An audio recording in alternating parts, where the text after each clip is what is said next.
আর কয় আমরা নাকি জান্নাতের টিকিট বিক্রি করি। ও চাচা যান কয় না কয় না, ও ভাইজান কয় না কয় না। আজকে টিকিট দিছি কয়জনের হাত জাগান।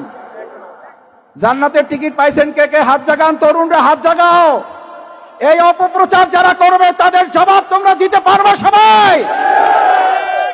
আমরা জান্নাতের টিকিট দেই না, কিন্তু জান্নাতে যাওয়ার জন্য আমরা সবাই মিলে চেষ্টা করতে চাই। কারণ দুনিয়ার সফলতা মুমিনদের জন্য শেষ সফলতা নয়, আমাদের চূড়ান্ত সফলতা হলো আমরা যদি কোথায় যেতে পারি।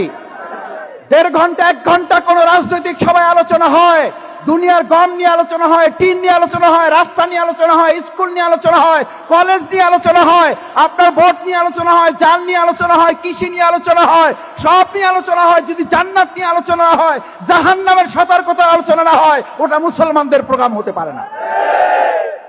ওটা মুসলমানদের প্রোগ্রাম হতে পারে না। তাহলে জান্নাত জাহান্নামের আলোচনা চলবে না চলবে না? মসজিদে আলোচনা চলবে না চলবে না? মসজিদে কোরআন ক্লাস চলবে না চলবে না? মসজিদে এখন কোরআন ক্লাস চললে সেখানে হামলা করতেছে না করতেছে না? এই হামলা আওয়ামী লীগ করছে না করে নাই?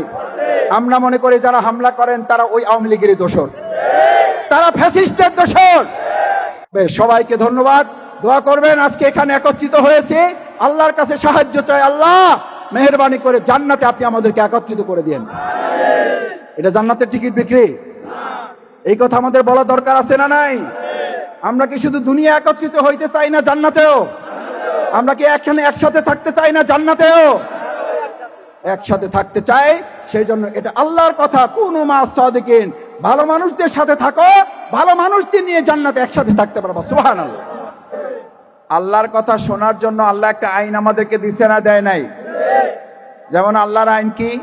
আল্লাহর আইন হচ্ছে তোমরা অক্সিজেন গ্রহণ করো, কার্বন